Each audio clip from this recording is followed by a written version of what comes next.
Olá galera do canal de Orion, tudo bem? Estamos hoje com mais um quadro aí do Ágora Política, recebendo mais um convidado, candidato, né, que é o Alaor Mendanha, beleza? O Alaor Mendanha é conhecido nosso aí da família, né, aqui próximo do nosso setor também, uma candidatura muito ligada a essa região, né? A gente fez questão de estar trazendo ele aqui hoje. Ele é advogado, certo? Isso. Vê se eu não vou errar. É isso mesmo, isso mesmo. É advogado, já foi diretor do CAIS Bairro Goiá. do Bairro Goiá. Tem uma atuação aqui na região, né? E saiu candidato hoje, nesse ano, né, para vereador. Vou deixar ele se apresentar aí e depois a gente começa nossas perguntas e diálogos. Beleza. Primeiro, agradecer o convite. Poder estar aqui participando, para mim é motivo de grande honra. Agradecer a todos que nos acompanham. Meu nome é Alaor Mendanha, eu tenho 34 anos de idade, eu sou casado, tenho 3 filhos, nascido e criado aqui pertinho, né, no bairro Goiá, região oeste de Goiânia. Hoje eu sou advogado, fui diretor do CAIS Bairro Goiá e também, além de advogado, também empresário. Tenho uma empresa no ramo de hamburgueria, confeitaria e sorveteria. E também, durante um tempo, fui professor de Direito Constitucional e Direito Administrativo. E sempre alimentando o sonho de entrar para a vida pública, que é algo que me fascina e que eu repito aí por diversas vezes onde eu tenho passado, sempre falo que eu acredito que a política é o único instrumento capaz de mudar a realidade de toda uma sociedade. Então por isso que em 2020 eu entrei e esse sou eu, Alaor Mendanha. Concordo, cara. A política é inevitável, né? Pra todo mundo. Inevitável. E eu acho que por isso que nós estamos aqui também no canal, né? Exercendo aqui esse espaço de diálogo, porque se não for nós, a gente vai falar, tá faltando. Exatamente. Então quem tem que fazer é nós mesmos, Somos né? nós. Os cidadãos. Bom, eu já queria começar então perguntando, dentro desse diálogo do início nosso aqui, hoje qual a importância, logo, você vê para uma candidatura a vereador? Hoje você sai a candidata a vereador, e qual a importância disso hoje? Você acha que está passando por uma transformação política hoje no Brasil, principalmente aqui na nossa cidade também? Ou você acha que a coisa ainda vai permanecer por um longo tempo, precisa de um amadurecimento da política? Ou você já acha que a partir de agora o novo, como o pessoal fala, a nova política está chegando mesmo? Ainda há um longo caminho a ser percorrido, né? Infelizmente, a nossa realidade política, o cenário municipal, estadual ou mesmo a nível nacional, não era nada agradável. Eu costumo falar muito que existiam, a gente só via aí projetos de poder. Nós não víamos projetos políticos, mas essa realidade de um tempo para cá, graças a Deus, tem mudado. Eu tenho andado muito, tenho conversado e cada vez mais as pessoas têm percebido a importância de se ter projeto político. Então eu acredito que sim, que já mudou muita coisa, nós avançamos, caminhamos já na direção de fazer a política atender às necessidades, aos anseios sociais, mas ainda tem muito que avançar. E 2020, na minha opinião, vai ser um marco decisivo nos municípios. É a hora da população crescer, movimentar. O elo político mais próximo da sociedade é a política municipal. É através dos vereadores que se tem aí a proximidade mesmo, a vivência política. Você não tem um contato tão próximo, por exemplo, com deputados federais, com senadores, mas com o vereador, lá no seu bairro, lá na casa ao lado da sua, você tem contato com alguém, ou o próprio vereador, ou alguém muito próximo ao vereador. Então eu acredito que a política municipal ela vai ter agora uma importância em dar um novo norte para a realidade política. E eu também tenho falado o seguinte, que há quem goste, há quem não goste do governo Bolsonaro. Eu prefiro não emitir a minha opinião se sou favorável ou contra, mas uma realidade eu aponto aqui. A eleição do presidente Bolsonaro há 2 anos atrás contribuiu e muito para que muitas pessoas percebessem a necessidade da participação popular. Então isso é algo que deve somar agora bastante nas eleições municipais e eu espero que haja um engajamento aí geral de toda a sociedade na política a partir de agora. Com certeza, e eu concordo. Realmente a eleição de 2018 ali foi um ponto fatídico da nossa história, né? Exatamente. Que ali dividiu a questão, né? A pessoa não gosta de político, não participa de político. Mas chegou um determinado momento que toda a sociedade brasileira teve que tomar uma decisão ali, né? Nós vamos apoiar quem? Que tá falando o candidato tal? Então assim, você viu que uma coisa que aconteceu que não fazia parte da política brasileira, né? A política brasileira era mais um debate entre os grandes ali e ficava entre eles. E o povo brasileiro se sentia meio acuado, né? Com certeza. Na verdade, falava-se até que não, política não adianta a gente discutir, nada vai mudar. Então hoje a realidade é outra. Hoje as pessoas querem ouvir suas propostas, hoje as pessoas sabem aquilo que é, pelo menos a grande maioria, sabe ou tem uma mínima noção do que é competência de cada um. Você não vê mais política, por exemplo, vereador prometendo coisas que não é de alçada nem sequer municipal. Eu não vou falar de alçada do vereador, não. Estou falando municipal, muitas vezes propondo coisas que só uma lei federal poderia colocar em execução. Isso acontece muito. Muito, infelizmente. Então, eu acredito que 2020 vai ser um marco divisor. Eu quero acreditar nisso e por isso coloquei o meu nome à disposição nesse pleito de 2020. Por acreditar nessa nova realidade política. Eu perguntei até porque eu já mais ou menos sabia a resposta, porque eu acho que quem vai, né, pro enfrentamento já tem essa noção que agora é a hora, né? Foi o que a gente está ouvindo aí de vários outros, né, que nós conhecemos também, são pessoas respeitáveis assim como você, e tá falando, olha, eu nunca pensei em entrar na política, agora eu entro, sabendo que eu vejo a mudança, né? Eu vejo um ponto aqui que não tem como voltar atrás, né? Exatamente. Na verdade, é o seguinte, eu já havia pensado em entrar na política. Em 2008 foi quando eu me lancei como pré-candidato. Naquela época a realidade política de pré-candidatura era outra, não é no formato que se tem atualmente. Sim. Mas eu lancei o meu nome como pré-candidato em 2008, depois em 2016, mas naquelas duas ocasiões, o ambiente político, para quem quer fazer uma política correta, repito, para quem tem projeto político e não projeto de poder, o cenário em 2008 e em 2016 não era nada favorável. Então eu recuei. E agora em 2020, eu acredito que o cenário é favorável para projetos políticos. E por isso eu resolvi entrar. Teve vamos dizer assim, uma brecha se abriu aí, né, pra gente estar levando projetos políticos de verdade, né, que atendam ao povo, né? Exatamente. Eu concordo, eu acho que tem uma mudança assim no ar, de que as pessoas estão se interessando mais pela política de uma maneira assim, olha, eu não vou votar naquele cara simplesmente porque ele é o mais forte, o mais, né? Sim. As pessoas estão procurando aquele que tem uma ideia parecida com a dela, né, uma ideologia próxima, ou que pensa um projeto, né, firme. Exatamente. Então eu acredito que tem essa mudança mesmo no ar. Mas vamos ver no futuro, nós estamos certos. Exatamente.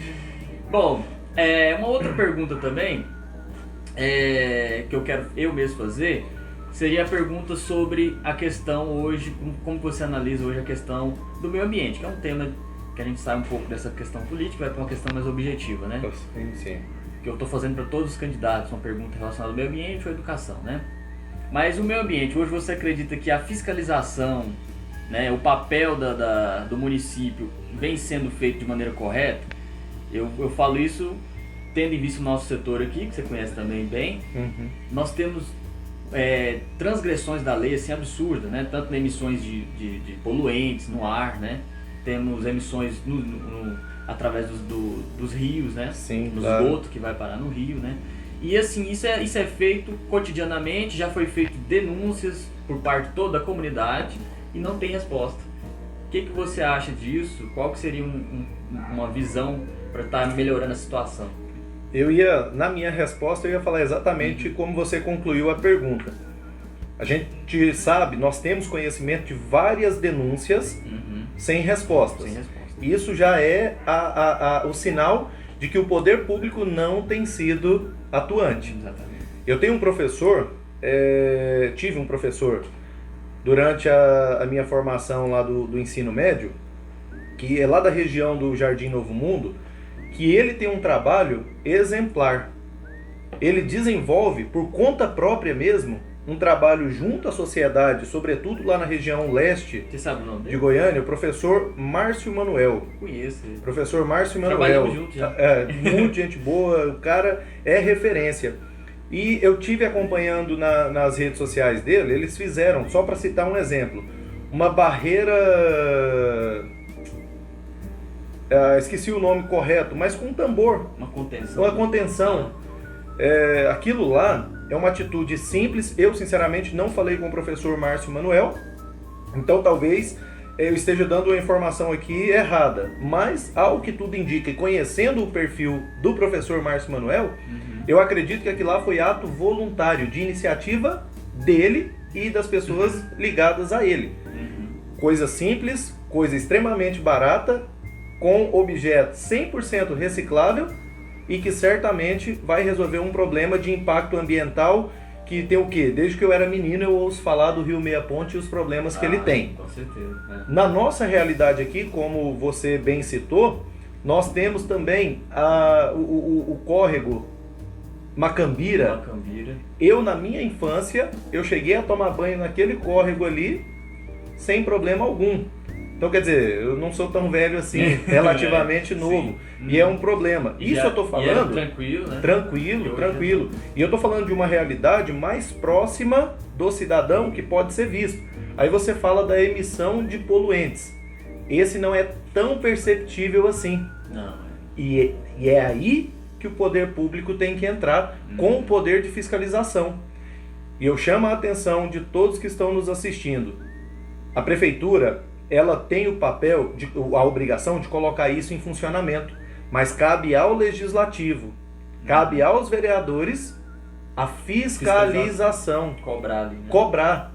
Então, a Câmara Municipal de Goiânia, ela tem que desenvolver política pública não só das leis, porque lá no papel, eu te garanto que todas essas afrontas, elas são combatidas. Existe lei para combater tudo isso. Mas a efetividade do cumprimento, ela depende de quê? De fiscalização. Então eu acho que tem que ter um canal direto de acompanhamento, de cobrança e fiscalização disso tudo. Junto às indústrias, junto aos condomínios residenciais, que também é um problema de impacto ambiental. Eu tenho notícia de um condomínio, não sei também, prefiro não citar, mas que há uma emissão de resíduos direto em córrego. Direto em córrego. Direto, entendeu? Então, assim, são problemas que devem ser fiscalizados, são problemas que devem ser acompanhados. Eu agora recebi hoje pela manhã um vídeo da margem do rio, cito novamente o córrego Macambira. Rio não, córrego Macambira. A água da chuva, com a construção de uma ponte, a barragem não foi bem feita. E naquilo já está cedendo, comprometendo as árvores que lá estão, comprometendo tudo do meio ambiente. Não foi feito nenhum acompanhamento. O pessoal que me acompanha, que mandou o vídeo, falou lá, se isso aqui não for tomado uma atitude rápida, a erosão aqui vai chegar nas casas. Então, assim, é uma fiscalização preventiva. Eu me lembro quando eu fazia a 5ª série, hoje se fala 6º ano, né? Mudou a nomenclatura. Nós desenvolvemos, no colégio que eu estudei, Colégio Progressivo, um projeto de plantio de árvores junto ao Macambira. Então, quer dizer, nós estamos falando de uma realidade bem próxima que, se tivesse sido feito, talvez esse mesmo problema que está acontecendo agora, da erosão, não estaria acontecendo. Já tinha preservado a Teria preservado.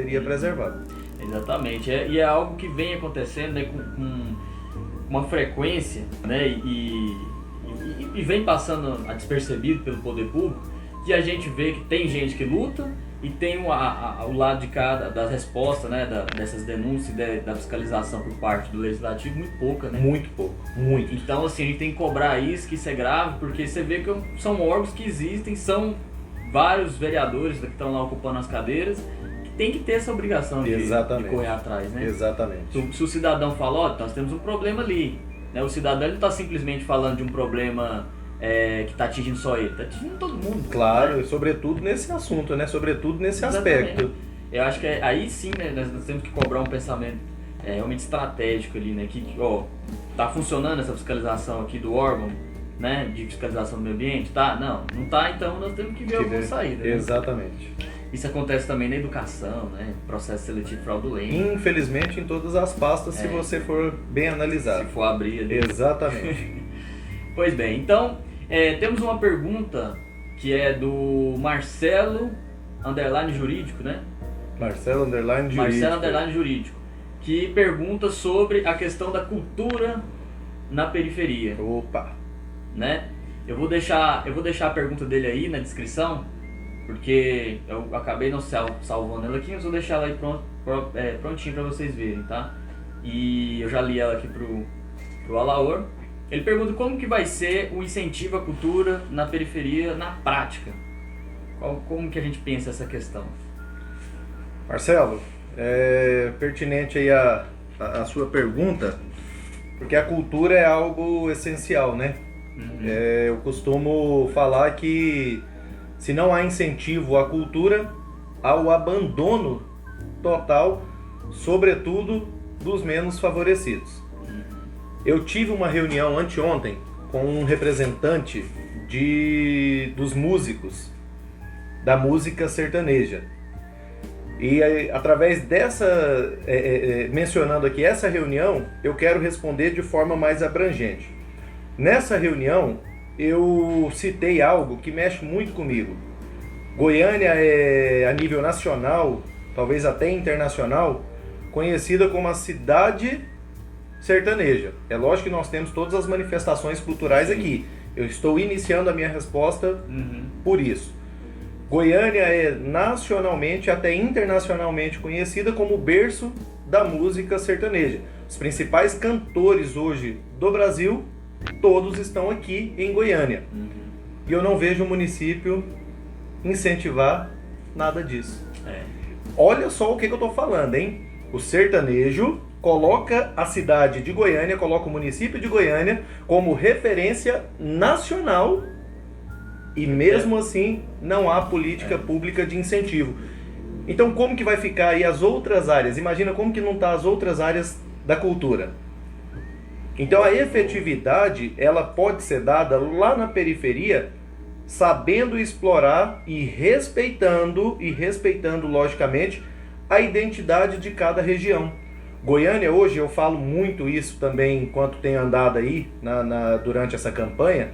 Goiânia hoje você consegue definir bem as identidades da região leste, oeste, norte, sul, centro, sudeste. Goiânia tem várias identidades em uma só cidade. Então você identificando os anseios, identificando a realidade de cada região, você consegue implementar políticas culturais, seja através das músicas, artes visuais, artes cênicas. Em tudo isso você pode incentivar. Lembrando que há no município de Goiânia uma lei de incentivo à cultura que é muito pouco também explorada. Você vê artistas aí, extremamente talentosos. E precisa ser fiscalizado também. Que não tem incentivo e que quando tem, geralmente é por apadrinhamento e sem qualquer fiscalização. Exatamente. Aí acaba que aquele lá da periferia, e por isso que eu achei interessante a pergunta do Marcelo, por isso que eu achei interessante, porque acaba que aquele que está lá no setorzinho bem afastado, que muitas vezes tem muito mais habilidade que aquele que é próximo, que é apadrinhado, ele acaba ficando sem o incentivo. Então é fiscalizar para que o incentivo à cultura chegue não só para um setor específico, mas sim para todos, e repito, respeitando a identidade de cada região do município de Goiânia. Então, eu também sou da música, né? Participo hoje mais como hobby e tal, mas eu tenho isso como uma parte importante da minha vida, né? Produzindo e tal, aliado à música, né? Até o sertanejo, inclusive um amigo meu sertanejo candidato teve aqui conversando muito sobre isso e tal.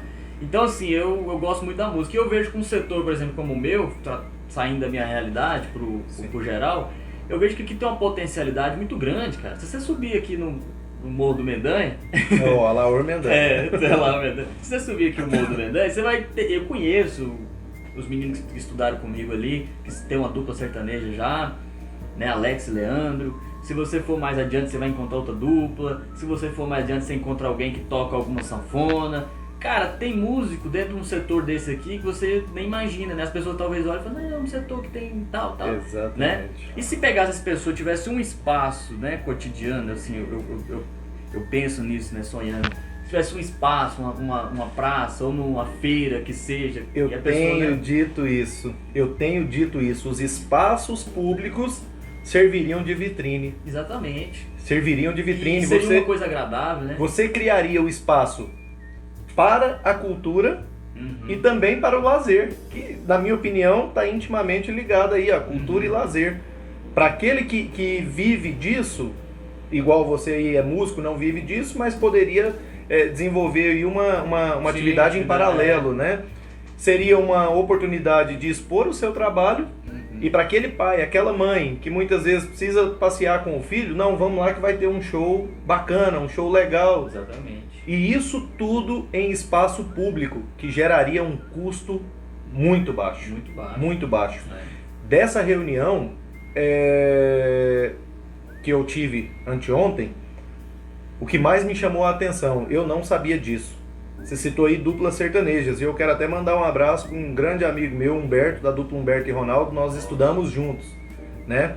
Eu fiquei sabendo que para cada dupla ou cantor sertanejo sozinho, em média, há 15 pessoas envolvidas, entre produtores, músicos, não sei o que lá, 15 pessoas envolvidas, tudo, 15 pessoas envolvidas. Falei, meu Deus do céu, olha só, além de incentivar a cultura, você geraria também emprego. Todo mundo da cultura fala isso, né? A cultura gera muito emprego, né? Porque você precisa do som, e aí tem o pessoal específico do som que vai alugar, né? Exatamente. Tem o palco. O direto e o indireto, né? Direto e indireto. E eu acho que sem contar que se você movimenta a cultura de um bairro como esse aqui, que está praticamente abandonado nessa questão, aqui eu não recordo, eu moro aqui desde quando nasci, né? Eu não recordo de ter um dia que o pessoal hoje tem uma feira cultural, ou tem um show ao vivo para todo mundo, ou tipo algum sarau, não tem nada, né? Antigamente, quando era, você tem que idade? Eu tenho 24. Eu sou 10 anos mais velho que você, então é bem provável que você não pegou essa época. Pelo menos no meu setor, no bairro Goiá, tinha os chamados rock em rua. Olha aí que legal. As pessoas se reuniam, aquelas caixas de som gigantescas. Naquela época era tipo discoteca ainda, né? Com o vinil. E ali as pessoas se reuniam, iam até altas horas dançando, todos confraternizando ali, ó. Isso era feito na rua. Exatamente. Então assim, hoje a realidade é outra? Eu concordo que seja outra. Mas havendo fiscalização, a realidade é outra, mas o poder de fiscalização também é outro. Diga-se aí de passagem. Havendo organização, incentivo aos centros também locais de acesso à cultura, centros populares, que antigamente tinha muito isso, nos rock em ruas, nos centros populares. Você dá acesso à cultura. Eu quero também aqui citar nisso os bailes da terceira idade, cara. Sabe, lá no Goiás mesmo, no colégio, agora com a pandemia, não, tá parado. Mas havia os bailes lá dançantes, que a terceira idade ia. Isso é uma forma de acesso à cultura também. Demais, entendeu? Total. Então, antigamente dava certo. Por que agora não dá? Essa é a pergunta. Exatamente. Nós temos hoje, provavelmente, a gente tem uma arrecadação maior do que antigamente. Muito maior. Temos tecnologia, mas que facilita, por exemplo, questão de áudio. Você não precisa de um vinil, né? Você passa no computador. Exatamente. Então, eu não entendo, né? Que são iniciativas que são simples de ser feitas, né? Em questão de estrutura. Você não precisa de uma mega estrutura para fazer uma interação com o público aqui da região, né? Exatamente. Então, assim, e gera emprego. Fica aí, ó, quantas pessoas não são músicos que eu conheço? Tem aqueles bem-sucedidos e tem aqueles que passam fome, né? Então, fica aí uma inspiração pra gente levar, pra vocês levarem lá pra... Com fé em Deus. Levar lá pra Câmara lá e lutar pra gente lá. Com certeza. Bom, agora vamos ouvir uma pergunta que vem em áudio da Adriana Gonzaga, tá? A gente vai ouvir agora. A minha pergunta para o Alaor é a seguinte: diante da crise econômica, né, causada aí pela pandemia, nós estamos vendo, o mundo está vendo que alguns setores essenciais, né, da sociedade, eles parecem não funcionar bem quando totalmente privatizados, né? Setores tais como saúde, educação. Um exemplo nós temos aqui na nossa cidade é o setor do transporte, né? Transporte que vem sendo monopolizado há anos aqui na cidade e que não atende bem a população e que aparentemente só serve de lucro, né, para algumas empresas. Eu gostaria de saber do Alaor, ele sendo filiado a um partido que defende em seu estatuto o livre mercado, né, a não intervenção do Estado na economia, eu gostaria de saber dele qual é a posição, né, dele quanto a intervenção, a municipalização ou não de alguns setores, né? Até que ponto ele defende ou não a municipalização de certos setores, como por exemplo o transporte, a saúde, né? Bom, vocês ouviram aí o áudio da Adriana Gonzaga, minha amiga, né, filósofa, e hoje ela manda essa pergunta pro Alaor e ele vai responder pra gente. Olá, Adriana. Pergunta de quem sabe pensar, é isso que eu gosto. Isso que me atraiu para a política, viu, Adriana? Pessoas como você, pessoas que sabem pensar e que fazem análise crítica. Vamos lá, primeiro ponto. Eu tenho uma visão mais liberal. Eu, de fato, assim como você mencionou lá o estatuto do partido, eu defendo sim a mínima intervenção do Estado. Explico por quê. Eu acho que quando você tira o Estado, não por completo, hein? Mas quando você tira o Estado e abre possibilidade de livre concorrência, você está sim sujeito a criar desigualdades, mas você também abre caminho para a possibilidade. Então eu prefiro me apegar mais a isso, desde que haja o cumprimento dos deveres estatais. Eu bato sempre nisso. Ela falou, por exemplo, e para dar um exemplo, eu vou pegar o que ela falou do transporte público. Eu não sei, Adriana, se você já teve curiosidade de olhar o contrato de concessão de exploração do serviço de transporte público em Goiânia. É perfeito. Não há defeito nenhum. Adriana, eu estou falando no papel, viu? Não me entenda mal. Eu estou falando no papel. Tudo bonitinho. Tudo lindo, perfeito. Agora vamos para a prática, que foi o que você mencionou. Gente, olha a realidade. Os terminais lotados, ônibus que não respeitam horário, quantidade bem menor do que a pactuada. Sim. De então, frota, né? A frota. Ônibus sucateados, que também não era para ser assim, se olharmos lá no papel. Então o que falta não é o aperfeiçoamento. O que falta é cobrança. O que falta é uma posição mais endurecida a respeito do que está no papel e a realidade que se vive. Eu também, acho que semana passada, discutindo com alguns amigos exatamente sobre o transporte público.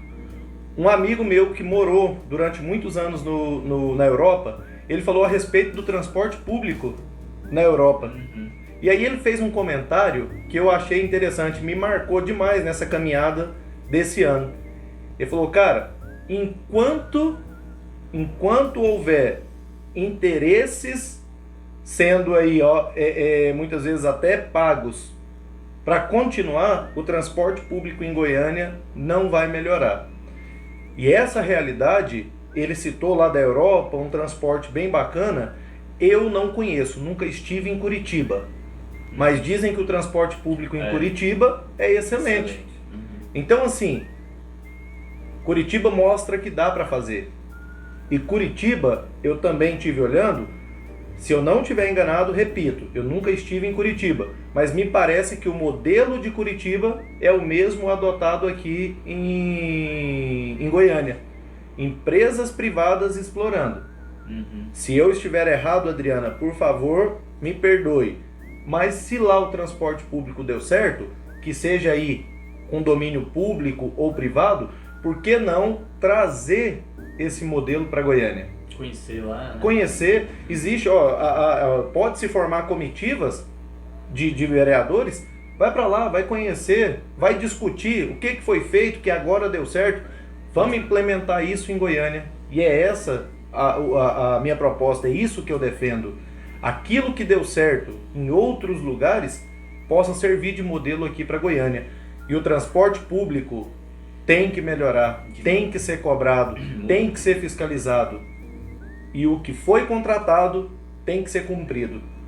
Mas aí, toda vez que a gente discute a questão do transporte, todos, né, acho que é um consenso já, de que existe alguma máfia no transporte coletivo, né? E aí, até para as pessoas entenderem, né, alguém que não está a par desse debate, como que a gente entende essa máfia? Porque a pessoa falou máfia, mas aí fica assim, então se tem uma máfia, quem que deveria combater eles?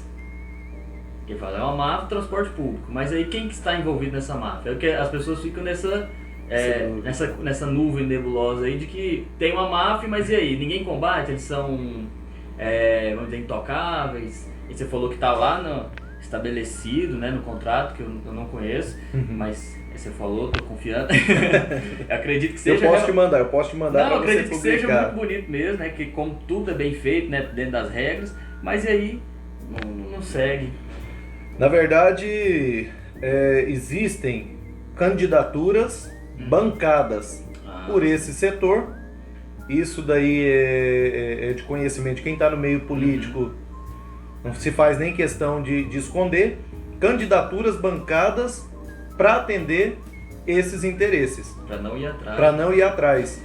Então, o que falta é a fiscalização de quem não tem... desculpa a expressão, rabo preso com nada disso. O que eu mais tenho ouvido, Laor, suas ideias são boas, mas como colocá-las em prática? E eu tenho falado o seguinte, aqui vocês estão vendo por um canal pela internet. Hoje a internet, ela tem que servir de instrumento também para todos nós cidadãos de bem. Com certeza. Se você... dentro dessa realidade, que igual você falou, é quase que unanimidade entre as pessoas de bem, que é a melhoria do transporte público. Se você faz um chamamento através de rede social, através desses canais de pessoas sérias, assim como o seu, eu tenho certeza que a população abraçaria. Nós temos aí Ministério Público como parceiro, então é quebrar o monopólio. Eu tenho, repito, 34 anos de idade. A única época em que eu vi a quebra desse monopólio foi na época do transporte alternativo, que também, na minha opinião, era desorganizado. Mas se bem estruturado, se tivesse mesmo sido bem estudado, teria dado certo e certamente essas empresas teriam repensado. E é por isso, Adriana, que eu acho que deve haver sim abertura de mercado. O transporte alternativo que você fala era aquela... As vans, os micro-ônibus. Os micro-ônibus. Eu pensei também na questão do transporte de bicicleta. Não. O transporte alternativo, isso lá em 99, mais ou menos. As vans, né? Isso, você nasceu em 96, por isso que eu não lembro. Mas lá, entre 99, 2000, 2001, mais ou menos aí. As vans e micro-ônibus. Tinha, por exemplo, através de cooperativa. Sim. Olha só, nós estamos falando de uma realidade das empresas que são sempre as mesmas. Em 34 anos de idade que eu tenho, em 34 anos de vida, somente nessa época, lá em 99, 2000, 2001, que eu vi essas empresas fazendo alguma coisa para melhorar. E por que as empresas fizeram? Porque foram ameaçadas pelo transporte alternativo daquela época, através de vans. Então, o caminho é esse. O caminho é, primeiro, Já que é essa a nossa realidade, vamos cobrar que se faça. Alaor, se cobrar, isso pode não dar certo. Eu ainda acredito. Eu comecei nossa conversa aqui falando que eu ainda acredito na política como instrumento para melhorar para todo mundo. Modificador da realidade de todo mundo. Eu vou continuar acreditando que tudo pode ter uma solução se houverem ali pessoas compromissadas com a verdade, pessoas compromissadas com a mudança. E o transporte público não é diferente. Então é cobrar que seja cumprido o que foi estabelecido. E você acha que então o que alguns candidatos estão propondo, algumas pessoas que querem trazer o transporte público hoje para a administração pública, no caso municipal, né? Você acha que isso é inviável no caso? Não, eu não digo que é inviável. Eu digo que é uma situação para se avaliar. Para se avaliar. O que é melhor? O que é melhor? Seria manter no setor privado ou devolver para o setor público cuidar? É fazer análise. O que não dá é para continuar do jeito que está. Quando você fala, por exemplo, tem a questão da concessão, é lógico, tem toda uma regra a ser seguida. É verdade. Você chama já, num primeiro momento, chama essas empresas e fala, a partir de agora, vocês estão sob vigilância constante do poder legislativo, que tem o poder de fiscalizar. A partir do momento que você convoca a Câmara... Como é que chama? Câmara do Transporte Público? Câmara? Câmara não. Oh, meu Deus. Companhia, né? Companhia Municipal... Companhia Municipal do Transporte. Transporte terrestre, alguma coisa assim, não? Não, eu vou mudar aqui, quer ver? A partir do momento que você convoca quem está ligado aí à fiscalização do transporte público, convoca as empresas para uma reunião mostrando que a partir de agora a realidade deve mudar, a coisa muda, o cenário muda. O meu receio, e isso eu falo abertamente sem problema nenhum, o meu receio é que a vinda apenas para a administração pública possa, sem estudo prévio, possa resultar em simplesmente mais uma oportunidade de cabide de emprego. Eu já fui comissionado, quando eu fui diretor do CAIS Bairro Goiás, eu era comissionado, o Adriana, e o que eu mais ouvia era: comissionado só serve para atender interesse de quem o coloca. Então a minha grande preocupação é que, por exemplo, aqueles que defendem não, que tem que vir para o setor público, vamos fazer uma análise, porque de repente isso pode acontecer e aí só vai para lá para atender interesses. Aí o problema continua. Ou talvez até piore. Isso é verdade. Então é fazer uma análise e vou citar novamente a cidade de Curitiba. Se for preciso, já de imediato, que vá até um grupo de vereadores até a cidade de Curitiba para verificar o que foi modificado lá, porque eu acredito que nem sempre foi tudo mil maravilhas. Sim. Alguma coisa teve que ser mudada. Quais mudanças foram feitas? E a partir disso, implementar em Goiânia um modelo também que seja aplicável, que seja justo com todo mundo. É aumentar o número de ônibus? É criar novas linhas? É criar as alimentadoras? Não sei. Mas é copiar aquilo que deu certo, sem problema algum, e exigir que seja cumprido todas as regras do transporte público. Até mesmo porque quando você fortalece o transporte público, você diminui impactos aí no trânsito como um todo.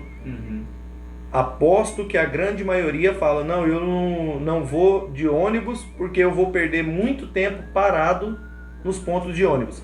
Aí que consequência isso traz? O trânsito está um caos como nós vivemos hoje em Goiânia. Exatamente, eu acho que tem que ser bem avaliado, né? Tem que ser bem avaliada essa questão. E o problema que a gente sabe, o problema hoje em dia está exposto, né? O goianiense sabe. Exatamente. O problema que está aí, que é o problema do transporte, que a empresa realmente não cumpre o que está lá, né? E aí eu acho também que se passar para a esfera municipal, da forma como a gente vê os outros órgãos municipais funcionando, não vai mudar grande coisa, né? Exatamente. Então tem que ter uma reforma, uma mudança geral de como que esses órgãos estão funcionando. Exatamente. Né? Até as secretarias, até, né? Uma fiscalização realmente efetiva, né? Com certeza. E só para encerrar, que a gente vai aproveitar a sua experiência aqui, na área da saúde, como é que você vê o problema ali, já que você falou da questão do cargo comissionado, o que é hoje o principal problema hoje na saúde, para funcionar? Em relação ao cargo comissionado, na minha época, a direção era comissionada.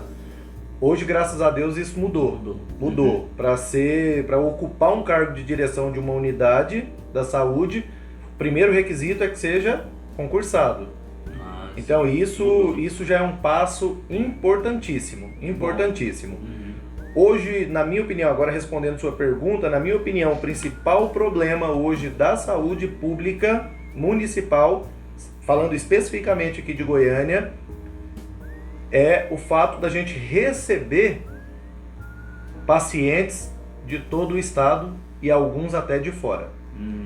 Isso aí, eu costumo brincar que Goiânia você pode deixar uma torneira de dinheiro aberta para a saúde que nunca vai dar conta. E sobrecarrega.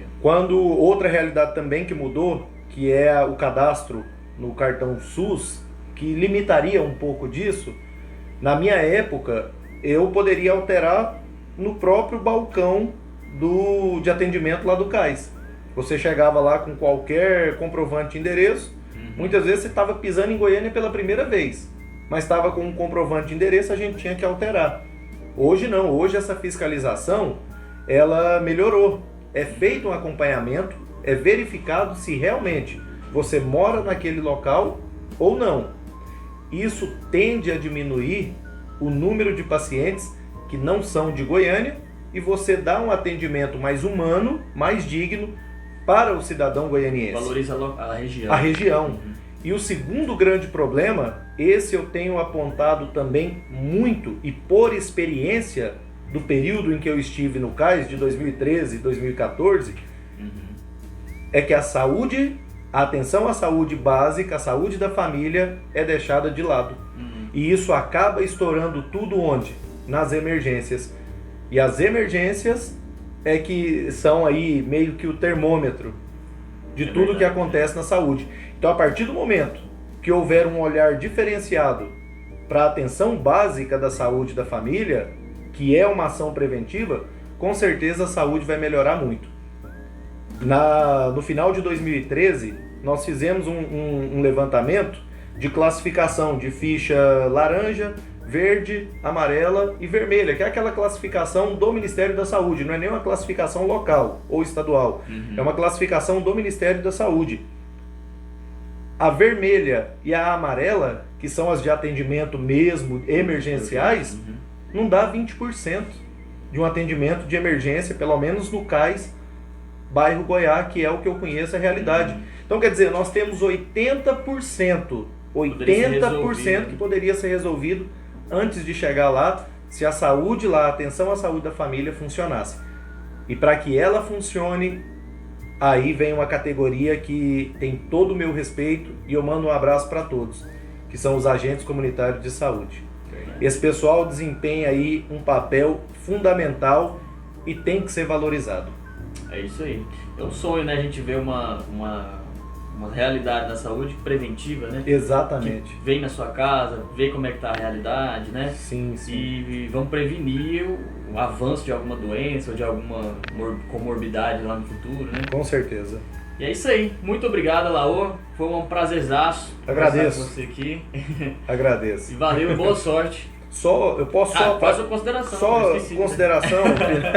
Só para finalizar, é porque já deu horário também. Não, né? tranquilo. Só para finalizar, um ponto que eu quero destacar aqui também e que pessoalmente mesmo me toca demais. A minha infância eu passei na região oeste, estudava no Colégio Progressivo e próximo ao Colégio Progressivo, aqui no Conjunto Morada Nova, do lado da Cidade de Jardim, tem o Centro Esportivo Morada Nova.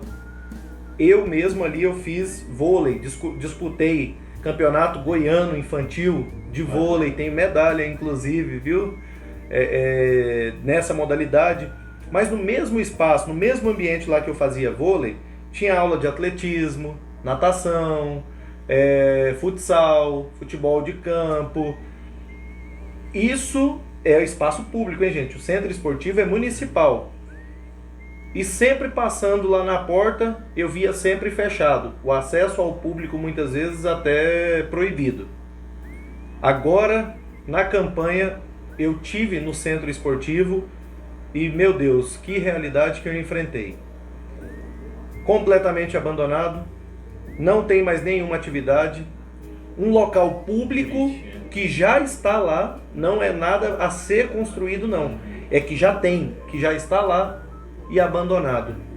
Então eu acho que, falando especificamente da área de esporte, a volta dos centros esportivos, e nós não temos só esse do Morada Nova, seria uma forma de se trazer essa criançada, essa juventude para o laço familiar novamente, tirando de tudo aí que a gente vê que muitas vezes conduz para o caminho errado. Com certeza. Tá, então era só essas considerações e agradecer mais uma vez a oportunidade, agradecer a todos aí que nos acompanham e me colocar à disposição, tá? Meu Instagram, meu Facebook, Alaor Mendanha, meu WhatsApp, vou disponibilizar também, se você se importa? Eu deixo já na... Por favor, na deixa lá o meu WhatsApp, meu Instagram, Facebook, estou à disposição sua e de qualquer pessoa que queira trocar ideia. É isso aí. Muito obrigado. Valeu, meu irmão. Valeu.